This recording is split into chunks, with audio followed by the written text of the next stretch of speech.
Charge carrier. Charge carrier क्या होता है? जो दिखाई पार्टिकल फॉर्म में भी हो सकता है और नॉन फिजिकल भी हो सकता है, दिखता भी नहीं।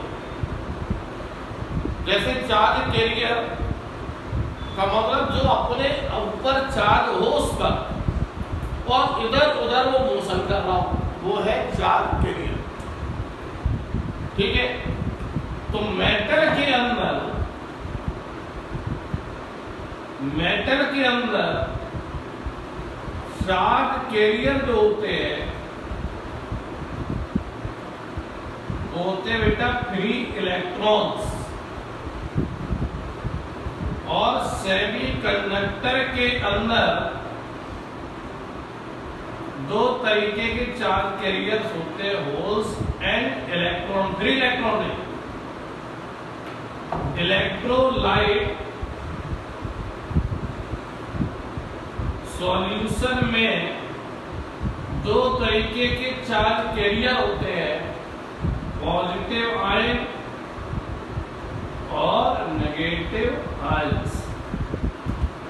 यानी चार्ज कैरियर जो दिखाई दे सकता भी है और नहीं दिखाई दे सकता, पार्टिकल फॉर्म में भी हो सकता है और नॉन पार्टिकल फॉर्म में भी हो सकता है। कहने वाला लेकिन मेटल के अंदर कौन चार्ज कैरियर है? Free electron. सेमीकंडक्टर के अंदर कौन है? Hole and electron. इलेक्ट्रॉन तो पार्टिकल है, लेकिन होल कोई पार्टिकल नहीं है, ये वैकेंसी है। हमने आपको सेमीकंडक्टर बताई थी, और वो वैकेंसी सेमीकंडक्टिंग मटेरियल के अंदर इधर उधर शिफ्ट हो जाती है। तो चार्ज है वो शिफ्ट होने, इसलिए वो चार्ज कैरियर। इसी तरह इलेक्ट्रोलाइट सॉल्यूशन में पॉजिटिव आयन और नेगेटिव आयन। अब पॉइंट आता है कि यदि हम इसके थ्रू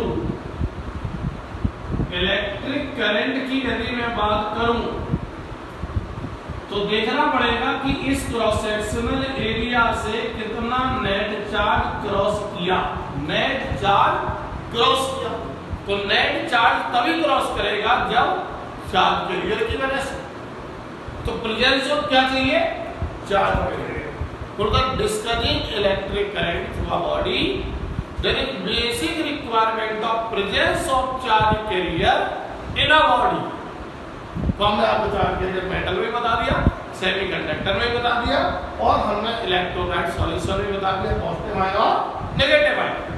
अब यहाँ पर देखा कि नेट चार्ज जो क्रॉस किया वो डेल क्यू, तो कितने टाइम में बेटा किया?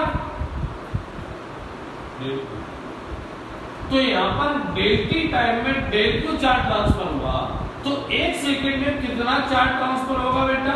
डेल क्यू बाई, इसी को ही हम इलेक्ट्रिक करंट बोलेंगे। अब यहाँ पर आप देखिए कि यदि चार्ज कैरियर जो है यदि उस पर साइड पॉजिटिव है तो करंट की direction flow of positive charge carrier होगी। तो यदि जो चार्ज कैरियर है और यदि उसका साइन नेगेटिव है तो करंट की डायरेक्शन उसके फ्लो के ठीक अपोजिट होगी। इस पर्टिकुलर डायरेक्शन मोशन कर रहा हूं, तो यहाँ पर यदि करंट की बात यदि हम करना चाहते हैं किसी बॉडी में तो उसमें सबसे पहले प्रेजेंस ऑफ चार्ज कैरियर चाहिए। और यदि क्रॉस सेक्शनल एरिया से डेल क्यू चार्ज ट्रांसफर हो रहा है और उस डेल क्यू चार्ज जो ट्रांसफर हो रहा है उसकी डायरेक्शन भी पर्टिकुलर होनी चाहिए। तो क्या होनी चाहिए कि जिस एरिया वेक्टर से क्रॉस कर रहा है उसके ठीक पैरेलल होनी चाहिए। तो उसके द्वारा एक सेकंड में जो नेट चार्ज कैरियर जो क्रॉस किए हैं उसी को बोलेंगे 1 सेकंड में number of crossing of the charge carrier is known as electric current through this body. और यहाँ पर करंट की डायरेक्शन क्या होगी? जिस डायरेक्शन में flow of positive charge carrier उसी डायरेक्शन में होगी, और जिस डायरेक्शन में नेगेटिव चार्ज कैरियर की वजह से करंट फ्लो कर रहा है, जैसे कि मेटल के अंदर फ्री इलेक्ट्रॉन, तो फ्री इलेक्ट्रॉन क्या नेगेटिव है, तो नेगेटिव इलेक्ट्रॉन यदि इधर जा रहा तो करंट इधर जाएगा। यदि होल इधर मोशन कर रहा है तो होल पॉजिटिव है तो करंट भी इधर ही होगा। पॉजिटिव आयन इलेक्ट्रोलाइट सॉल्यूशन में इधर आ रहा है तो करंट भी इधर होगा, नेगेटिव आयन इधर आ रहा है तो करंट इधर होगा। ये बात आपको समझ में? यूनिट क्या होगी? कूलाम। इसकी यूनिट होती है कूलाम, इसकी होती है सेकंड। तो क्या हो गया? कूलाम पर सेकंड जिसको बोलते हैं एम्पियर। क्लियर हो गया। अब यहाँ पर आप देखिए कि ये करंट जो क्रॉस किया वो कितने एरिया से किया, एरिया से, और यदि हम एरिया कम कर दे, अब करंट का मतलब क्या है, कितने चार्ज कैरियर क्रॉस किए। मान लो करंट 100 फ्री इलेक्ट्रॉन के मोशन की वजह से हो रहा है, तो जब एरिया कम कर देंगे तो वो इलेक्ट्रॉन जो क्रॉस करेंगे वो पास पास हो जाएंगे कि दूर दूर, पास पास हो जाएंगे। भाई एरिया छोटा कर दिया, 100 को निकालना तो क्या होगा, सट सट के निकलेगा। इससे डेंसिटी में फर्क पड़ेगा। जब एरिया कम हुआ और इलेक्ट्रॉन उतने ही है तो डेंसिटी क्या होगी, पास पास हो गई, तो पास पास यदि अरेंजमेंट हो तो डेंसिटी बढ़ जाती है, और अरेंजमेंट दूर दूर है तो डेंसिटी बढ़ जाती है। इसलिए हम यहाँ पर बात करेंगे करंट डेंसिटी,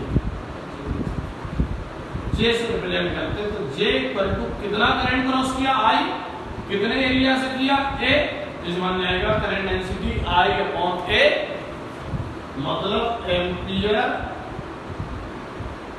पर मीटर स्क्वायर, इसकी यूनिट हो जाएगी। ठीक है। अब देखिए ये स्केलर है, ये वेक्टर एरिया, इसलिए करंट डेंसिटी भी वेक्टर क्वांटिटी है, और ये आपका कौन सी क्वांटिटी हो जाएगा, स्केलर, क्योंकि चार्ज भी स्केलर और टाइम भी स्केलर, तो क्या हो गया, स्केलर अपॉन स्केलर स्केलर। ये बात आपको क्लियर हो गई। तो करंट डेंसिटी की direction flow of, in the direction of flow of current होगी, समझाएंगे। करंट डेंसिटी की डायरेक्शन, जिस डायरेक्शन में करंट फ्लो हो रहा है उसी डायरेक्शन में। अब यहां पर आप देखिए आगे चल, तो यहां पर आप देखें कि यदि आपने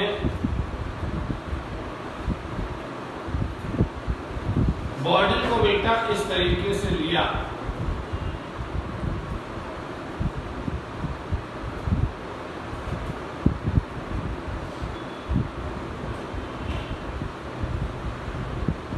अब यहां पर आप देखिएगा कि एरिया वेक्टर क्या होता है, सरफेस के नॉर्मली, मान लीजिए कि सरफेस ऐसा है तो इसका एरिया वेक्टर क्या होगा, ये, और सरफेस ऐसा है तो ये, और सरफेस ऐसा है तो ये हो जाए, यानी एरिया वेक्टर आपका ये हो जाए। अब करंट जा रहा है इधर, यानी चार्ज के लिए डायरेक्शन रखना। अब देखिए इनके बीच का एंगल हो गया थीटा।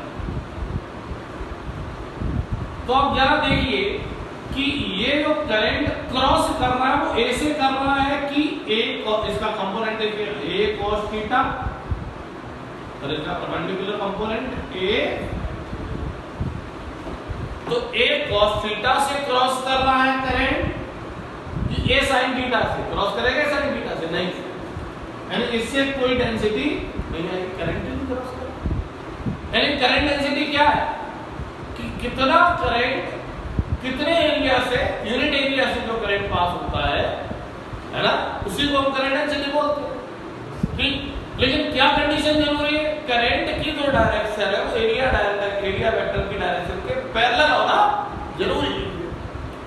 इसलिए यहाँ पर डेंसिटी क्या हो जाएगी, आई अपॉन ए cos थीटा, ये हो जाएगी करंट